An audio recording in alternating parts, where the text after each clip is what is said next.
So, welcome everyone to our first session of the day. Today we have Dr. Nicolette Mathey, is, who is an accomplished pharmacist with 18 plus years of experience. She's the owner of Palm Harbor Pharmacy and Atrium 24. She's a proud mother of three and has been involved in multiple publications. Some of her many expertise include retail pharmacy operations and management, immunizations, and medication therapy management. Please give a hand for Dr. Mathey. Hello, thank you for having me. So this will be a little non-traditional. I'm just gonna kind of just show you a couple things via screen share. I know we talked about maybe why I chose pharmacy or a day in the life, but it's funny, and probably with any career, and especially any career in health, it can go a number of different ways. So mine's non-traditional, and it's kind of off the path, but I'll go ahead and just start and show you a couple things. So let me share my screen, because this is usually what I do, is I just go through and screen share with my clients. So this was a presentation that I gave recently, and I think I put a timeline on here, so I think that'll be helpful. Okay. So I worked for Walgreens for a long time. I actually I read a newspaper article way back in the day when we would read newspapers. My parents actually read the physical printed newspaper every day, and there was a newspaper article about pharmacy, and I knew that I always enjoyed business and entrepreneurship because both my parents own businesses, but no one has worked in healthcare and no one's gone to college or anything in my family before me. But I read a newspaper article about pharmacy, and it was interesting because it has a lot of science, of course, a lot of chemistry, a lot of memorization, a lot of organization, but it's nice because pharmacy caters to maybe the more OCD or like regimented or like very organized people. Not all pharmacists are that way, but a lot are. So I read that article and I thought, well, that's pretty interesting. So I was 16 and I got a job at the local Walgreens. And I think I started out as just like a clerk up front, not just because there was a lot of learning, just with even the point of sale and the register system and all the coupons and customer service, right? So no matter what you do, that is hugely important, is just being able to interact with people from all walks of life and being able to communicate properly with them. And so that was interesting. And then from there, I got to work in the pharmacy and become a clerk. And of course, a lot of laws in any kind of healthcare, and especially in pharmacy. And so you have your federal laws, your DEA, and then you have your state, boards of pharmacy. So it was really interesting. And I actually worked for Walgreens for 11 years, from a clerk to when I became 18, I became a technician. And so here at my own pharmacy, I own a pharmacy now, an independent pharmacy, spoiler alert, but at my own pharmacy, we have an in-house technician program.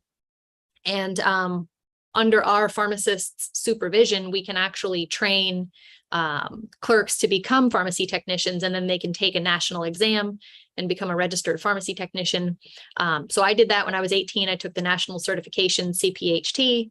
And then once you're a tech, you can actually start filling prescriptions and billing insurance and processing claims. And it's, you get to work on a computer all day long. You get to talk with people, you get to problem solve. And what I like about pharmacy is you kind of get to be, realistically, you're the last person in the healthcare system, the last person in the chain of events, the last person to talk to that patient, answer their questions, make sure they understand how to take their medication, make sure that they understand why it's important, make sure about like administration with food, without food, dosage, interactions, side effects, right? All these things. You make sure that they understand before they go home and put that drug down the hatch, right? So if any of you have ever taken medications, even if it's an antibiotic or something, when it comes time to swallow that pill, it's kind of scary because you're like, okay, wait, am I doing this right? Do I need to separate this from my other vitamins? Do I need to take this with food or without food? Is this going to make me drowsy? Is this going to give me an upset stomach or diarrhea? Right? So you can imagine patients who maybe they just found out that they have a life-altering diagnosis, right? Like diabetes even, or pre-diabetes or something. They might not have questions in the doctor's office, but by the time they get to the pharmacy, they're gonna have some questions and they're gonna have some concerns. And whatever customer service skills that you have up until that point, that's really important. Like we even had counseling challenges in school on how to counsel a patient. And that part was really interesting because it doesn't matter how much you know or how smart you are. What matters is, can you take that information and without being condescending or without, putting that patient off, can you communicate to them in a way that they'll understand, in a way that will move them and change their behaviors? Can you communicate with them? And that's anything in healthcare, but that's really a part of pharmacy that I like. So I went to UF, got my doctor of pharmacy degree, started working for a big healthcare system. We were doing transitions of care, so meds to beds. And that was really rewarding because it was, patients who are getting discharged from the hospital. They have their medication reconciliation, right? They have what meds did they come into the hospital on? What changes were made by the hospitalists? What medications are they being discharged on? And we would fill those discharge medications, but then we would do a final med rec with those patients and also make sure the patients understood if they had pills at home, which ones to stop taking, which ones to take differently, the new medications, educate them about them, their new conditions or altered or changed health conditions coming out of the hospital, educate the patients about that. But also, we would make sure that the patients understood their follow-up plan. So patients with CHF who are retaining fluid and have to take furosemide to get this fluid off, are they aware that they're supposed to be weighing themselves every day or every other day? And do they know who to check in to report this with? Do they know when to contact their primary care provider? So all those things. So that was hugely rewarding. And from there is when I got into the world of consulting. And this is when it got kind of non-traditional, or more non-traditional, I should say. Like I said, I've always enjoyed business and entrepreneurship. And I started working for a consulting firm called Pharmacy Development Services. I was the director of clinical services, and they would consult for independent pharmacy owners around the country. So when I joined with them, we had about 300 pharmacies around the country that we would consult for. And then I jumped in to start visiting those pharmacies, holding meetings between them and their hospital to help them set up transitions of care programs in their towns.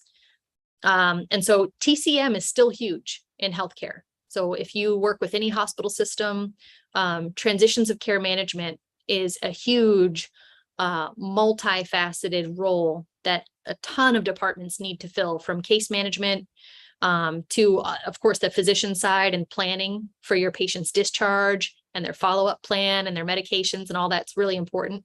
And remember, making sure that they understand what's going on, and a lot of things are coming at them when they're in the hospital, and it's not the best time for them to remember things. So pharmacy is also involved in that transitions of care management, and you have inpatient pharmacy as well.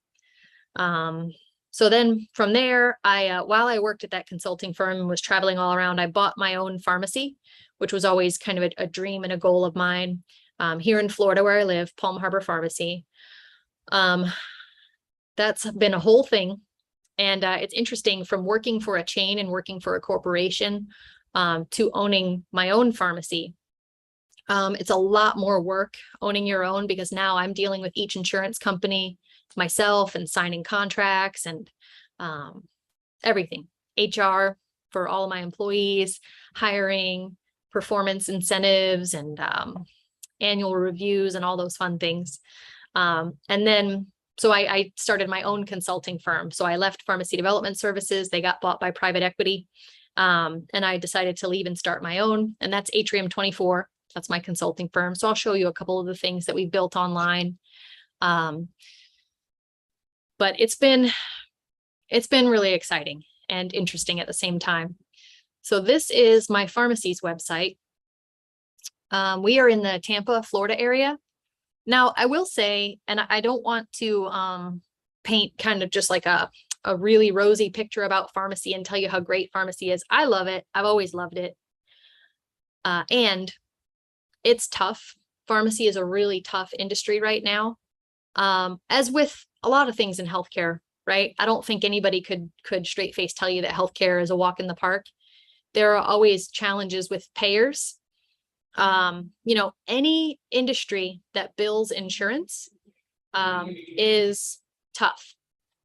Insurance companies are very difficult to deal with. They don't like to pay for claims. They don't like to pay, even though they'll take all the patient's money and everything for the premiums, but then they like to there's a bunch of middlemen involved. There's a bunch of hoops, a bunch of red tape, and all you're trying to do is take care of your patients. So in healthcare, probably 80% of things that you'll do, 80% of different career paths that you could take, you'll be jumping through hoops with insurance for your patients. So a question popped up, is pharmacy very competitive? It used to be. So when I was in school, pharmacy was very competitive.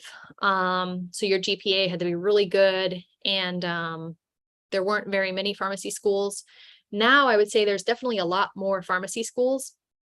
But anything in healthcare, I mean, it's still competitive, especially if you want to get into one of the top 10 schools in the nation for pharmacy.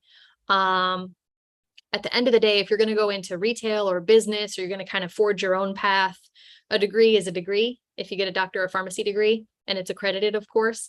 But if you're going to go more the clinical route and more like work for a hospital system, or after your schooling, do a residency in pharmacy, then kind of which school you go to will become more important, right? Same with the MD side or something like that. But the schooling for pharmacy, it's a doctorate program, but it's a little different how it's structured. So there's a ton of prerequisites that you have to take, and it's all, your organic chemistries and your physics. Those are the hardest ones. And then all your just basic undergrad type, but you don't have to get a bachelor's first. You just have to meet all the requirements of the schools you're applying to for their prereqs. And usually the prereqs take about 3 years. And then after you have all your prereqs, you can apply to the pharmacy school's graduate programs. And the PharmD graduate programs is a 4-year program. So it took me about 7 years to get my doctorate in college. I did my 2 undergrad years just here at the local community college where I live. And then because they offered all the classes that I needed, all the physics, all the chemistries, all the biologies, all the anatomies, and all those fun classes, right? So they offered all those prereqs. I applied to, I think, 4 different pharmacy schools. Now the public ones, of course, are a lot more expensive. But I was able to get into UF. UF was very competitive, but I was able to get into there. And then, let's see, I'm just clicking buttons on here. So when you're in the graduate program, the year 1, year 2 are really hard. Like insanely, I don't know, 18, 20 credit hours a semester. Medicinal chemistry, where you're having to memorize the chemical structures of different drugs.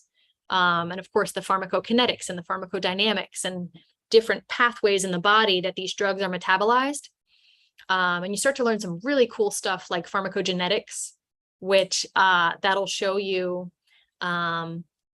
different patients have different enzymes. So you have the different, and I apologize if you guys already know more than me about this, but I just find it fascinating that the body has different pathways to break down drugs or to make them active. If it's a prodrug like Plavix for your heart, but different patients are slow metabolizers or fast metabolizers of certain cytochrome pathways. So like CYP3A4 or CYP2C19 or something like that are certain pathways that's why it's different. If 2 different patients take the same drug and one is more drowsy than the other, or even pain medications.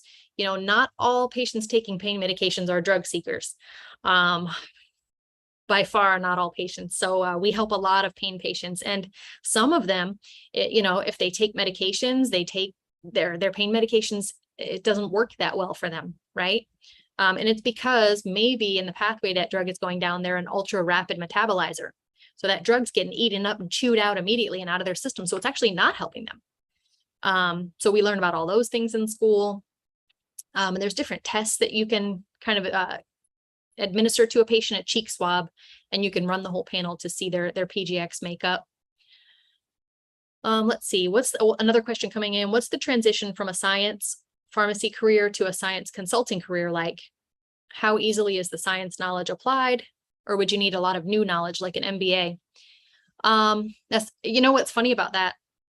So a lot of entrepreneurs and pharmacy owners, and that's what my consulting firm does. We work with hundreds of independent pharmacies around the country, and I speak at events about marketing or doctor detailing or just how to grow certain niches in your pharmacy. We've done a ton of COVID testing and COVID vaccines. Matter of fact, over 80% of all the COVID vaccines in our country have been given by pharmacists. So this pandemic, although it's been a whole thing, it's actually been it's been helpful for the profession of pharmacy to kind of give us a little more of the spotlight, because pharmacy is very capable, especially in rural areas. Patients might not have very many providers in their area, but they do have a pharmacy. And pharmacists are accessible healthcare providers for these patients. The bad part is we are in a situation right now where a lot of times pharmacists are not considered providers. So I can dispense a prescription and I can kind of argue with the insurance company to get paid for more than the drug cost me so that I can pay my overhead and maybe make a profit, even though profit is a bad word in healthcare a lot of times. But let's say, okay, this is a perfect example, and this comes up all the time. Let me do the stop share here so I could show you. Long-acting antipsychotic injectables, right? So you have the Invega, just different antipsychotic medications that some patients need, that you can inject it, and it's like a depot where you inject that and then it stays in the patient's system for a month. This way they don't have to take medications because they have mental illness, so they may not be very reliable in taking their medications. So there are some long-acting antipsychotic injectable medications out there. Pharmacies can, I could buy the drug, the vial of drug, and I can inject it into one of my patients. Well, no, getting ahead of myself. I can buy, because this is wherein the problem lies, and this is a perfect example. As a pharmacy, I can buy the drug and I can bill it to the patient's insurance. And if it's covered, it's a brand name drug, it's expensive. I might get paid what I paid for the drug, on the business side, but that's dispensing. Now, how does this drug get injected into the patient? Well, a lot of pharmacists are trained and licensed and qualified to inject this medication into the patient. But since we are not considered providers, we're going to have a hard time getting reimbursed for injecting that medication into the patient. Does that make sense? So there's cases in the Supreme Court right now, and we have made, and maybe thanks to COVID a little bit, we have made a lot of progress in pharmacy for forging that path of provider status and medical billing and all these like fun things. So things are definitely changing in pharmacy away from the dispensing model. And that's exciting because it's better patient care, to be able to have pharmacists be able to medically bill. So not on the dispensing side, but medically bill like other providers for education, consultations, point of care testing, like COVID testing, strep testing, flu testing. In Florida now, I, as a pharmacist, can actually test and treat. So I can test patients and prescribe medications for flu, strep, COVID, UTI, skin infections. So that's interesting too. But if you want to, just in your spare time, I know students and everybody in healthcare is really busy, but in your spare time, this is our website, and you can see all the cool services that we do for our patients. We do a lot of custom compounding where we actually get to make medication from powdered ingredients. We do a ton of vaccines. We rent a bunch of medical equipment. We have an e-store, and a lot of my top supplement recommendations are on there. So we talk a lot about functional medicine, wellness, prevention. We don't really want patients on pills. We don't, that's not a big profit center for us. We have over 900 5-star reviews on our website and our pharmacy. So if you click through here, there's a lot of really cool stuff. The wellness section is really fun too. You can see all the testing that we do and some micronutrient testing and a lot of cool like food sensitivity and clinical wellness. There's even career paths right now for sports nutrition pharmacists who want to help patients just with their nutrition and their recovery and their wellness. So if you haven't looked into functional medicine, but you love kind of natural remedies and ways to kind of help the body prevent and heal itself, I think that's really interesting. This is my Atrium Consulting website, atrium24.net. If you wanted to poke around there and learn about consulting a bit, that's really interesting. And then we have a members only Atrium portal, where we sell a bunch of COVID tests to pharmacies, and just really help remove the barriers around the country to just providing good patient care. So anything you do in healthcare, insurance is rough. But let me click these. Okay. Now I will say, working for chain pharmacy right now. So I'm in a Facebook group. And I know that probably, I love Facebook. So it probably makes me feel old. I know everybody's on Instagram and TikTok now and everything, but Facebook is great for my business. So there's a lot of Facebook groups that are on, there's like pharmacy ownership group and independent pharmacy group, and they're actually really active. So for, the demographic of pharmacy owners, most of them are older than me. Facebook has been a great medium for me. LinkedIn as well is amazing. So I would definitely make sure that your LinkedIn profiles are polished up. But on these groups, I'm part of this group called a Pharmacist Moms group. And to be honest with you, it's very negative. Most of them work for a chain pharmacy. So whether it be your Walmart, your CVS, your Walgreens, chain pharmacy is not something I would recommend right now if you can help it. The pay is good. The pay for pharmacy is good. But it's just the corporate structure right now with these chain pharmacies. It's just very, they're not going to give you enough staff. You're not even going to have time to adequately take care of your patients. It's just not a good culture. And I used to work at Walgreens, and I still have a lot of friends who work for chain pharmacies. So I feel like I am qualified to say this. So I'm sure there are some people who love it. I have a friend who worked for Walgreens forever. I was her intern. She was my mentor. Now she works at Walgreens Specialty, and she loves that. So she's able to help patients with specialty medications, like for their rheumatoid arthritis, for their Hep C, for their HIV. So the specialty medications that require a lot more consultation and check-in and counseling. So she loves that part. But just chain traditional retail pharmacy, that's not the best place to be. I wouldn't recommend anyone kind of go toward that right now. We have a question coming in. Do you need to also complete residency after pharmacy school and also fellowship? You can, and you will want to if you want to work in a hospital pharmacy, so an inpatient and providing medications to inpatients. Hospital pharmacy is really cool because it's very clinical. And so you're having to go to grand rounds and read a bunch of studies, and you have to actually calculate, trough dosing and vancomycin dosing. You have to really know your pharmacokinetics and your pharmacodynamics. And when the physicians prescribe a medication for a patient, a lot of times they'll say pharmacy to dose. And so you're having to do a lot of math and a lot of drug interaction checks, checking the patient's home medications.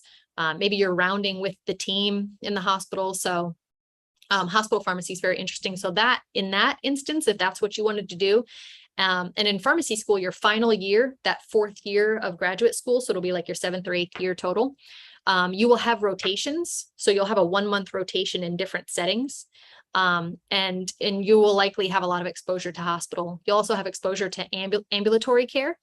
So that'll be things like Coumadin clinics and, diabetes clinics, and checking patients' A1Cs and really working with them so that they understand their diabetes, and how nutrition and exercise and all that fits in, right? So you'll get exposure to that. But if you wanted to go more that route and less the retail or the business route, you would most likely need a residency. Fellowship's not as common, but definitely a 1-year residency after. So that's a PGY1, I think it's called, or postgraduate year 1 residency. Some of them do PGY2, like if you were going to specialize in transplant medicine. So I did a rotation in solid organ transplant at Tampa General Hospital, which is a huge hospital, like 1,200 beds. And I did an ambulatory care rotation. I did a solid organ transplant rotation, and I was able to see a liver transplant. And that was really interesting. It was like an 11-hour surgery. But there's medications, right? Anti-rejection medications after the surgery that the patients have to be very well educated on, or else if they're not taking their tacrolimus, they're going to reject their organ. Or you might have graft versus host disease or something. So I also did a rotation in Tampa General in the ICU. And then also in the neuro ICU, which is basically you're banged up really bad and you banged your head. So there was a lot there, and we were doing med recs. So we were going into all sorts of hospital rooms and talking to the inpatients about their medications they were taking at home. So that was fascinating as well. I just really loved business. So a typical day in the life as a pharmacist, there are a lot of different paths. You can even go into nuclear pharmacy, and you are preparing sterile injectables for patients so that they can get the injection and then have the scan with that nuclear dye kind of running through their body. So and that is a very sterile lab environment. So there's a lot of different things you can do, but the typical day in the life of a pharmacist, and the part that I love the best, is you are the problem solver. You are talking to patients face to face all day, every day.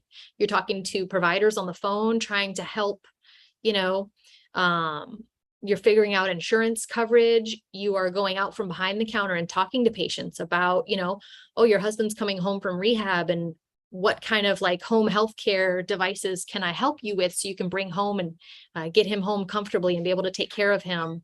What kind of wound care supplies do you need? You feel like your immune system hasn't been that good lately. Let's talk about some supplements, and let's talk about your diet, and let's talk about your exposure to sunlight. And it's very random, right? But it's nice that patients get to just come in, and pharmacists are very well trusted and accessible, and you get to talk with them. So I like that. What do you think is the most important characteristic or trait to embody as a pharmacist? Is there something that could set you apart in the application process? That's a good question. I think truly caring about good patient care. And that's probably true for any profession in healthcare, right? But I mean, I love business, and obviously I have to look at the dollars coming in and out and strategize and build marketing plans and all this. But at the end of the day, and that's why Atrium 24, my consulting firm, is named as such. Atrium 24 means constant heart. So it's your atrium in your heart. It's the central focal gathering point of a building where there's lots of light and transparency, and there's 24 hours in a day. It means constant heart. So anything that you do in healthcare, you have to care about people. So there's going to be a lot of frustrations and politics and red tape and barriers and middlemen and just, but at the end of the day, if you can say that you're helping people, and that's your means to an end. I'm doing all these things. I'm like going through all this mud, and so that I can help patients, whether I can make it easier for them to understand their diabetes, easier for them to access their life-saving medications. Something as simple as like helping a mom. Kids are just going back to school right now. Hey, mom, this is great chewable vitamin for your kids to take, or here's a chewable zinc for your kids to kind of boost their immune system, and make sure that they take it with food. Otherwise, it'll upset their stomach. I think that's the most important part. So setting yourself apart, if you're going to do like volunteer opportunities that show that you care about people, right? And about your community and about patients. Do you think it's important that pre-pharmacy students find a mentor in the pharmaceutical field or intern in a pharmaceutical setting? I definitely think it will help, right? So just to even see what you like and what you don't like, or even when I worked in retail for years with Walgreens pharmacists, I would learn who do I, and I think this will be our last question, but the administrators can certainly share my email and you guys can email me any further questions you have. Which pharmacist styles do I like? Maybe their patient communication, or maybe, you're going to hear some crazy stuff in healthcare about patients' diarrhea or about whatever they're going to tell you. And you're not there to judge them. You're there to help them. So being able to keep your straight face, even if you hear something that's ridiculous, which I've heard plenty of, but learning, which pharmacist styles do you maybe not like? Maybe you work in retail for a little bit, you find that you don't like it at all. So just things like that is exposing yourself as much as possible to as many different people. And really, you might think, and I thought that I got to choose exactly the setting I was going to work in and things I was going to do. You don't, because it depends on your opportunities. What opportunities do you have? And you get more opportunities the more you put yourself out there. So the more you go around to pharmacies or doctor's offices or hospitals or things in your town and offer to volunteer or ask them if they're doing any health clinics or health fairs or flu vaccine clinics, because it's getting time for flu shots, right? We just got ours in this week. CDC recommends you start getting your flu shots in October. So we're going to be going through and doing a bunch of flu clinics. So maybe popping into some pharmacies and asking if they need any volunteer help with their flu clinics. That's important. So I think that's all the time that we have. But definitely you can share my contact information. And I hope that was helpful. I know it's a little non-traditional, but I do love pharmacy. So there's that. Well, thank you so much, Dr. Mathey, for that very informative session and for answering most of the Q&As. As mentioned by Dr. Mathey, she'll be sharing her email with us. And head on over, everyone else, to the next session if you'd like. It's what does the difference between MD and DO mean for you as an aspiring doctor? And that will be with Dr. Slade and Dr. Jan. Thank you so much. Thank you.